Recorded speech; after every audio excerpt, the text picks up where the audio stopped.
चाहे वो Delhi airport terminal 1 का कोलैप्स सुना हो, जिसमें एक मासूम दबकर मर गया था और 6 लोग गंभीर रूप से घायल हो गए थे।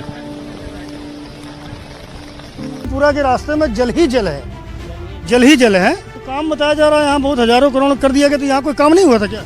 कुछ काम नहीं हुआ। 3 करोड़ की लागत से बनने वाला मधुबनी ब्रिज, 12 करोड़ की लागत से बनने वाला किशनगंज ब्रिज, फिर से 12 करोड़ की लागत से बनने वाला अराया ब्रिज। यह है मोदी 3.0, यह है मोदी की गारंटी। इससे आप ये समझ सकते हो कि करप्शन कितनी लार्ज स्केल पे हुआ है। फिर नीट का पेपर लीक हो गया, राम मंदिर का छत लीक हो गया, रियासी में टेररिस्ट अटैक हो गया, डोडा में टेररिस्ट अटैक हो गया, और न जाने इतनी कितनी ही चीजें हैं जिनके बारे में जनता अभी तक अनजान है। लेकिन ऐसे में आम जनता क्या कर सकती है बताता हूँ, लेकिन वीडियो के एंड में। पिछले 11 दिनों में बिहार में 5 ब्रिज कोलैप्स हो गए। बिहार के मधुबनी में फ्राइडे को एक निर्माणाधीन यानी कि अंडर कंस्ट्रक्शन ब्रिज कोलैप्स हो गया, और ये 11 दिनों में 5वां ऐसा ब्रिज था जो कोलैप्स हो गया। ये इंसिडेंट मधुबनी जिला के भेजा पुलिस स्टेशन के मधुपुर ब्लॉक का है, जहाँ 75 मीटर लंबे ब्रिज का काम चल रहा था। इस वक्त एक बड़ी खबर आ रही है बिहार से, बिहार के मधुबनी से। ये बड़ी खबर है, आपको बता दूं, वहाँ एक पुल जो है वो गिर गया। ये पुल निर्माणाधीन था, 3 करोड़ की लागत से ये पुल बन रहा था।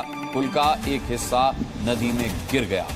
बीते 11 दिन में बिहार में 5 पुल गिर चुके। 12 करोड़ की लागत से बनने वाला किशनगंज जिले में एक और ब्रिज धंस गया। 22 जून को सीवान में गंडक नहर पर बनने वाला एक और पुल कोलैप्स हो गया। 19 जून को अराया में एक और अंडर कंस्ट्रक्शन पुल कोलैप्स हो गया, जो कि बकरा नाम की नदी के ऊपर 12 करोड़ का खर्चा करके बनाया जा रहा था। आखिर इतना ज्यादा मजबूत पुल एक सेकंड में कैसे टूट गया? Image of the day which shows the other side, the not so nice side of this country. A portion of a newly constructed bridge over the Bakra River in Bihar's Araria collapsed right before its scheduled inauguration.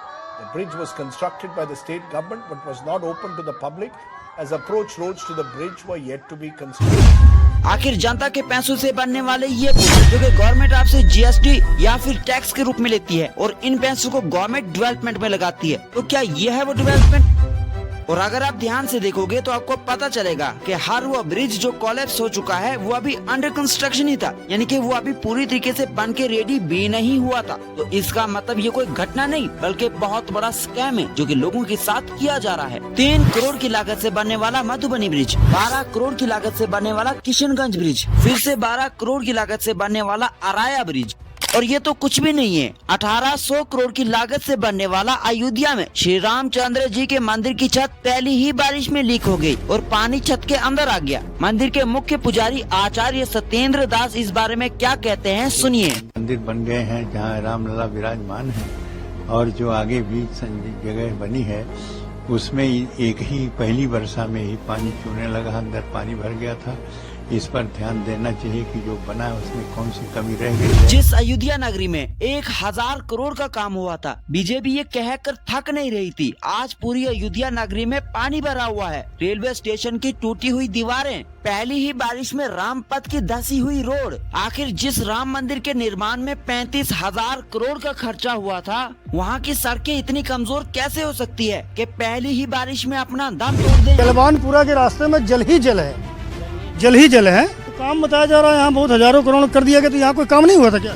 कुछ काम नहीं हुआ, देखा खाली वैसे नाम है पानी। वो टीवी में तो दिखाए थे, काफी कुछ इसमें डेकोरेशन हो गया, बहुत सुंदर बना दिए है, तो बहुत उन्नति कर दी है। यहाँ तो पानी जल भरा हुआ है पूरा।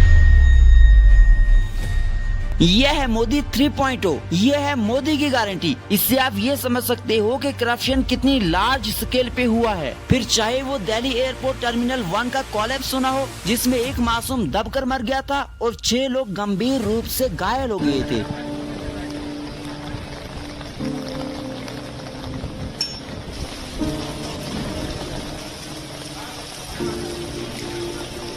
या फिर जबलपुर हवाई अड्डे की नई छत के उद्घाटन के कुछ महीनों बाद ही छत टूट गई। मध्य प्रदेश के जबलपुर में 2024 के मार्च में प्रधानमंत्री नरेंद्र मोदी डुमना एयरपोर्ट का शिलान्यास और उद्घाटन करते हैं। करीब 450 करोड़ रुपए की लागत से इस एयरपोर्ट का एक्सपेंशन होता है। लेकिन जून महीना खत्म होने से पहले ही एक ऐसा वीडियो सामने आ गया जिसके आधार पर लोग इस भारी बजट और काम की क्वालिटी पर सवाल उठा रहे हैं, लापरवाही और भ्रष्टाचार का इल्जाम लगा रहे हैं। 17,840 करोड़ की लागत से बनने वाला अटल सेतु ब्रिज भी क्रैक हो गया। मतलब कि करप्शन साफ है।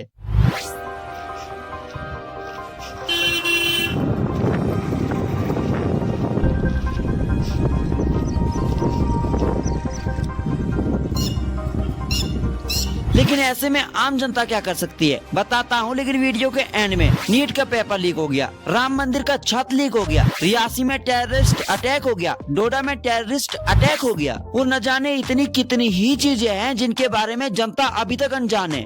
तो ऐसे में आम जनता क्या कर सकती है? The answer is choose the right person. अब मैं ये नहीं कहूंगा कि आप बीजेपी को सपोर्ट करो या कांग्रेस को सपोर्ट करो, बल्कि रियलिटी तो ये है कि करप्शन हर पार्टी में है। तो तुम्हें करना क्या है? अपना वोट एक राइट पर्सन को दो। इमोशनल होके किसी एक पार्टी को बार बार वोट देके तुम अपना ही नुकसान कर रहे हो। पार्टियां तो पहले भी बदली थी, पहले कांग्रेस, फिर बीजेपी, फिर कोई और पार्टी आ जाएगी, लेकिन लोग तब भी चक्की में आटे की तरह पीसे गए थे और पीसे जाएंगे। अपने हक के लिए लड़ना सीखो, बोलना सीखो। जब तक तुम बोलोगी नहीं तब तक तुम्हारी कोई नहीं सुनेगा, तब तक करप्शन चलता रहेगा, तब तक भ्रष्टाचार चलता रहेगा। खड़ा होना सीखो। और अगर मेरी बातें जरा भी अच्छी लगी हो तो वीडियो को लाइक और